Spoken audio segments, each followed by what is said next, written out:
Today we have a special guest named Anton. Good morning, Mr. Anton. Okay.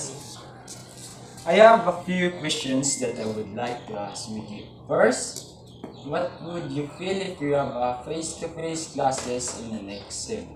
Happy. You are happy. Why? Kay makita ko naman ang akong mga classmates. Maupod ko naman sila. Kag makalagaw naman kami. Upod sa akong mga barkada. Kag ang balo naman. Thank you for that wonderful answer. And I'm sure if someone watching on us have gained a knowledge from it. That's all. Thank you.